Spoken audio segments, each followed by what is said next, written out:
நான் கேட்கறது இதுதான், சிம்பிள். நான் இந்த தடவை கூட்டணிக்கு ஓட்டு போடுறேன். பெருவாரியாக தோல்வி அடையுது, தமிழ்நாட்டில் மட்டும் ஜெயிக்குது கூட்டணியோட. அதான் நடக்க போகுதுன்னு என்ன நினைக்கிறேன். பிரயோஜனம்? போன தடவை இதுதான் நடந்தது, அதே தான் இந்த தடவை கிட்டத்தட்ட நடக்க போகுது. அப்போது எனக்கு என்ன பிரயோஜனம்? நான் எதுக்கு போடணும்? நான் யாருக்கு போடுறது? ஆனால் என்னால் போட முடியாது. நான் என்ன பண்ணேன்? வேறு யாருக்கு போட்டு பிரயோஜனமும் இல்லை. பட்டனை உடச்சுட்டு வந்துருங்க தலைவர். இருக்க போகிறோம் நீங்க வன்மத்தை கேட்கிச்சு. இந்த ஸ்கூல் இது காட்டுங்க, தெரியுதா? பேக்ரவுண்ட் ஏதாவது ஒன்றும் தெரியல.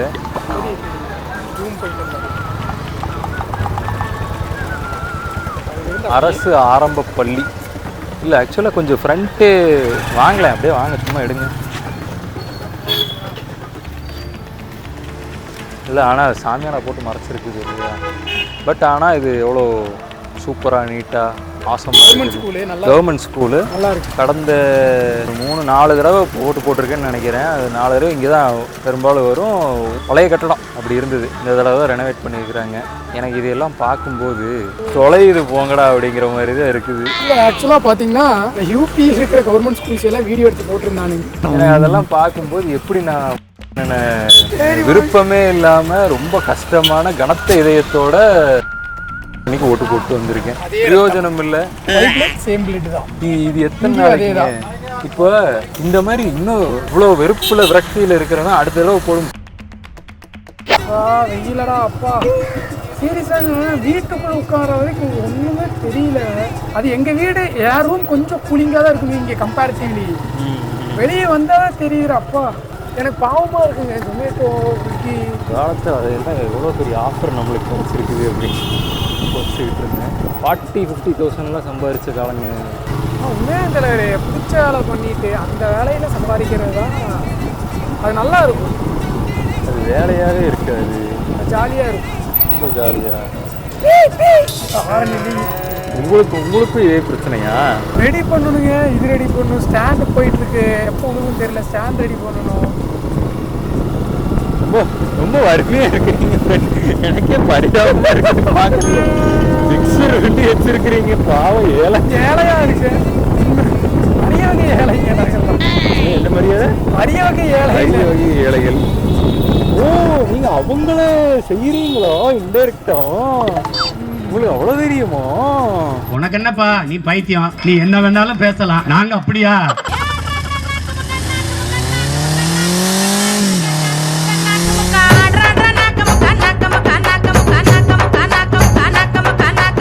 உங்களுக்கு ஞாபகம் இருக்குங்களா தலைவர்? சின்ன வயசா இருக்கும்போது பார்த்தீங்கன்னா ஒரு 10 வயசு அந்த மாதிரி எல்லாம் இவங்கெல்லாம் இந்த எலெக்ஷன் டைம்ல பார்த்தீங்கன்னா கூட்டமாக ஆட்டோவில் வந்து கூட்டிகிட்டு போவாங்க. படங்கள்ல காமிக்கிற மாதிரி நான் பார்த்துருக்கேன் எங்கள் ஏரியாவிலேருந்து. எனக்கு புரியாது, எதுக்குடா போறீங்க, எங்கடா போய் என்னையா விட்டுட்டு போறீங்க? நீங்கள் பார்த்துக்கிட்ட சண்டையெல்லாம் போட்டிருக்கேன். என்னைய கூட்டிகிட்டு போங்க, என்னையா விட்டுட்டு போறீங்க? கூட்டிகிட்டுலாம் வர்றாங்க. ஆக்சுவலாக குழந்தை பிள்ளைங்கள்லாம் வந்துட்டு போயிட்டு இருக்குது. எப்படி அளவு அது பார்க்கலையா? போன பூத்துல பார்த்தீங்கன்னா கை குழந்தை ஒன்று வந்து, அது ஓகே 5 வயசுக்குள்ள அது கட்டிட்டு ரோஸ் பண்ணிட்டு இருக்குது. அந்த அம்மா முறைச்சு பார்த்துட்டு இருந்தது அதிகாரிகள்லாம். நம்மளால கூட்டிட்டு போக மாட்டேன். உங்களை கூட்டிட்டு போயிருக்காங்களா? நான் போனதே இல்லையே. எனக்கு புரிய என்ன ஏன் என்னை கூட்டிட்டு போக மாட்டேங்குது? 2 விஷயத்துக்கு அப்படி தோணுந்துருவே. ஒன்று கிளை வீட்டுக்கெல்லாம் போவாங்க, நமக்கு அது தெரியாது இல்லை. எதுக்குடா போறாங்க, என்னையும் கூட்டிட்டு போங்க. ஆனால் கூட்டிட்டு போகணுங்களே நியாயமா? அப்பதான் தெரியும். இளவு வீட்டுக்கு சொல்றீங்களா? சின்ன வயசுல தேவையில்லை, ஒரு 10க்கு அப்புறம். பட் நான் 3 வயசுலேருந்து எனக்கு அந்த காட்சிகள் காசு இருந்தது. அதுக்கெல்லாம் போய் தானே ஆகணும். உங்களோட தாத்தா அப்படிங்கிற போது ஒன்றும் பண்ண முடியாது. அம்மாவோட அப்பா 3 வயசு, எனக்கு அது நல்லா ஞாபகம் இருக்குது. அது ரொம்ப ஹாண்டிங் எக்ஸ்பீரியன்ஸ். இல்லை, இப்போ இந்த ஏஜில் நம்ம ஒரு இளவு பார்ப்போம், அதுவே நமக்கு ஒரு மாதிரி இருக்கும். பட் அந்த ஏஜில் ஒன்றுமே தெரியாது, அது என்ன நடக்குது, அது எப்படி இருக்கும்? பயமாக இருக்குங்க. எனக்கு பயமாக இருந்தது, லிட்டரலாக எனக்கு பயமாக இருந்தது. அங்கே ஏதோ இந்த அதிகார கூட்டம் சரி பண்ணுதுங்கிற மாதிரி ஒரு மாதிரி. ஏன்னா லேடிஸ் எல்லாம் அழுகுறாங்க, ஜென்ஸ் எல்லாம் அமைதியாக இருக்கிறாங்க. ஒரு பக்கம் அமைதி, ஒரு பக்கம் அழுக. யாருமே அந்த சிரிச்ச அந்த என்ஜாய்மெண்ட் அது எதுவுமே இல்லையா? ஒரு மாதிரி பயமாக இருந்தது. அவ்வளோ நேரம் ட்ராவல் பண்ணி வர்றோம். அம்மா நல்லா இருந்த அம்மா திடீர்னு உள்ள போனோடனே பாஞ்சு அழுகுறாங்க போல. எங்கள் அம்மாவை பார்த்து வியர்டாக இருந்தது அந்த டைமில். அது பாருங்க எனக்கு அது அவ்வளோ இதாக பதிஞ்சிருக்கு. நான் ஒளிஞ்சுக்கிட்டேன், அப்பா முன்னாடியே ஒளிஞ்சுக்கிட்டேன். தாத்தா பார்த்தா படுத்துக்கிட்டு இருக்கிறாப்புல, பார்த்து தண்ணி குடின்னு இருக்கிறாப்புல. தண்ணி குடிக்க வேண்டியதானே, அதுக்கு எதுக்கு இவ்வளோ அழுதுகிட்டு இருக்கிறாங்க? அவ்வளோதான், அந்த ஒரு 2 மினிட்ஸ் அப்புறம் எதுவும் ஞாபகத்தில் இல்லை. ஆனால் இது மாதிரி பயங்கரமாக டாக்டர் சிவராமன் ஒரு இன்டர்வியூல சொன்னாப்ல, இந்த பால் ஊத்துறாங்க பாத்தீங்களா வயசானவங்களுக்கு, மூச்சு விடுறதுக்கு வந்து இஷ்யூ போனா தெரிய தள்ளக்கூடிய ஒரு வேலை தான். நம்ம வயசானவங்களுக்கெல்லாம் ஸ்லோவா பால் ஊத்துறது சொல்லி டாக்டர் சிவராமன் ஒரு இன்டர்வியூல சொன்னாங்க. அப்பதான் எனக்கு தெரிஞ்சு, அதனாலதான் அது வரைக்கும் ஏன் பால் ஊத்துறாங்க மெயினா, வேற ஏதாவது ஊத்தலாம்னு யோசிச்சிருக்கேன். நீங்க யோசிச்சிருக்கீங்களா? இல்லை, எனக்கு அந்த மேட்ரு தெரியாது. பட் ஆனால் நான் அதை நினச்சது வந்து அது நம்பிக்கை அடிப்படையில் பண்ணுறானுங்க. பால் ஊற்றுனா போயிடுவாங்க, நல்லபடியாக போகணும், அது நம்பிக்கை சார்ந்தது அப்படின்னு நினச்சிருந்தேன். ஒரு கதை ஒன்று வரும், நம்ம படிச்சிருப்போம் சின்ன வயசில், துணைப்போட கதைகளில் ஒன்று வரும். இந்த மாதிரி இதே மாதிரி ஒரு பெரிய ஆள், பயங்கரமாக வாழ்ந்த ஆள் இழுத்துக்கிட்டு இருப்பாப்புல, பையன் பொண்ணு இவருக்காக இழுத்துக்குது, அவருக்காக இழுக்குது அப்படின்னு சொல்லி 4 தொட்டு இழுத்துக்கிட்டே இருக்கும். யாரும் வருவாங்க, பால் ஊற்றுவாங்க, தண்ணி ஊற்றுவாங்க, இது ஊற்றுவாங்க, எதுவுமே அது போகவே போகாது. என்னடா இழுத்துக்கிட்டே இருக்குதுன்னு. அப்புறம் அவருக்கு வந்து அந்த மண், அந்த நிலம், அவருடைய வீடு, அது வந்து ரொம்ப அதில் பற்று கொண்டவர் அந்த மாதிரி வரும். அப்போ அவரோட ஃப்ரெண்டு கேரக்டர் தான் வந்து இது பண்ணணும்னு நினைக்கிறேன். பக்கத்தில் போய் கொஞ்சோண்டு மண் எடுத்து அது தண்ணியில் கரைச்சி இதுதான் நீ ஆசைப்பட்ட அப்படின்னு சொல்லி ஊற்றி விட்ட உடனே அதுக்கப்புறம் நல்லபடியாக போய் சேருவார் அப்படின்னு முடியும். அது வந்து தமிழ் டீச்சர் வந்து அது சொல்லும்போது அது ஏதோ ரொம்ப சூப்பராக வாவ் அப்படிங்கிற மாதிரி இந்த சினிமா சீரியலில் வர மாதிரி இருந்தது. போட்ட வந்து சொன்னேன், இந்த மாதிரி ஏண்டா பால் ஊற்றினாலே போகுது, மண்ணை கரைச்சி ஊற்றினா அப்புறம் போகாம என்னடா பண்ணும், ஏன்னா முட்டாள்தனமாக இருக்கு. ஆமா, பாலை ஊற்றினாலே போகுதுன்னா அப்புறம் சீக்கிரம் போகணும்னு ஆசைப்பட்டிருக்காங்கன்னு நினைக்கிறேன். எங்கள் தாத்தா சாகும்போது 9th அப்போ தான் ஃபஸ்ட்டு டைம் அந்த மாதிரி ஒரு, அதுக்கு முன்னாடியெல்லாம் ஞாபகம் இல்லை. எப்படி இருக்குன்னு பார்த்தீங்கன்னா, அமைச்சி இந்த வெப்சீரிஸ் கூட சூப்பராக காமிச்சிருப்பாங்க. தூரத்தில் வர வரைக்கும் ஜாலியாக அப்படியே சிரித்து பேசிட்டு வருவாங்க. டக்குன்னு பார்த்துன்னா அந்த எமோஷன் போட்டு டக்குன்னு மாறும்.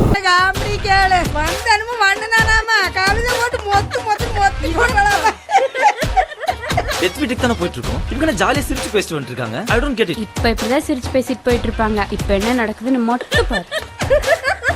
அட பஞ்சமியும் வந்துடுது.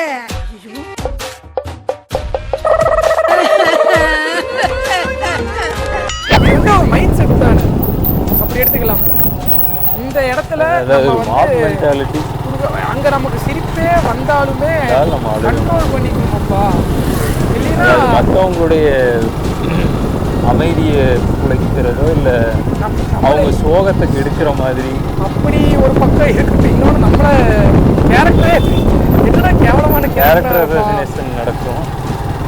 ஏன்னா இப்போ ஒன்றும் இல்லைங்க தலைவர், ஃப்ரெண்ட்ஸே ரொம்ப நாள் கழிச்சு சந்திக்கிறோம், அது எவ்வளோதான் டக்குன்னு மூஞ்சி பார்க்கும்போது நம்மளையும் மீறி அவன் மண்ண சேட்டைகள்லாம் ஞாபகம் சிரிப்பு வந்து அது சங்கடமாக இருக்கும். இன்னொருத்தையானா பார்த்தானா நம்ம எப்படி நினச்சிப்பாங்களா? மாப்பிள்ள எனக்கு இவங்க பண்றது பார்த்தா சிரிப்பு வருதுடா. என மூடுறா நாய மூடிட்டு இருக்க. எனக்கு இப்ப நீ பண்றது பார்த்தா சிரிப்பு வருதுடா. பேசாமடா உனக்கும் சிரிப்பு வருதா? போஸ்ட் டைமா வீட்டில் சிக்கன் பிரியாணி காத்துட்டு இருக்கு. இது சிக்கன் பிரியாணியா? ஆமா, இன்னைக்குன்னு பார்த்து விரோமா போச்சே. என்ன சார் இப்படி இன்னைக்கு சிக்கன் பிரியாணி இல்லாட்டி ஒட்டி இருக்க மாட்டேன். வேற ஏதாவது ஓட்டை பத்தி பேசுறட்டு கன்றாவி பத்தி பேசிட்டு இருக்கு. ஓட்டு போட்டு மாறி விருப்பமே இல்லாம வருத்தத்தோட ஓட்டு போட்டு வந்திருக்கேன்டா. ஏன்டா இப்படி இருக்கிறீங்க? ரொம்ப ஆசிலேஷன் உள்ள போயிட்டு அங்க நிக்கிறேன். எல்லாரும் என்னதான் பாக்குறாங்க. போகுது முதல்ல. ஓகே போடலாம்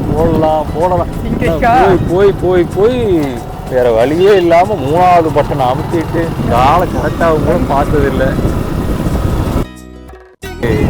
விருப்பம் இல்லாம ஓட்டு போட்டு, அதாவது 21 எலெக்ஷன்ல போடக்கூடாதுங்கிற மைண்ட் செட்டு, விருப்பம் இல்லை. ரொம்ப பிடிச்சி போய் கிளாரிட்டிங்குள்ள ஒன்றும் இல்லை, போடக்கூடாதுங்கிற கிளாரிட்டி இருந்தது. ஆனால் யாருக்கு போடணும் என்ன அந்த ஐடியாலாம் இல்லை. பட் இவர் சகாயம்னாரு, ஓகே ஃபைன் போடு. ஆமாங்க, சகாயம் வரும்போது நான் ரொம்ப ஹாப்பியா இருந்தேன். பரவாயில்ல, இந்த மாதிரி மனுஷன் தானே வரட்டும். டக்குனு என்னடா இதை எல்லாமே சேஞ்ச் தமிழ்நாட்டில் நல்லா நடக்கிற மாதிரி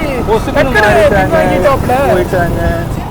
எப்படி எடுத்துக்கிறது சகாயம் அங்கிள், இது நியாயமா? அப்ப நீங்க ஓட்டு போடுறது தண்டம் தான்.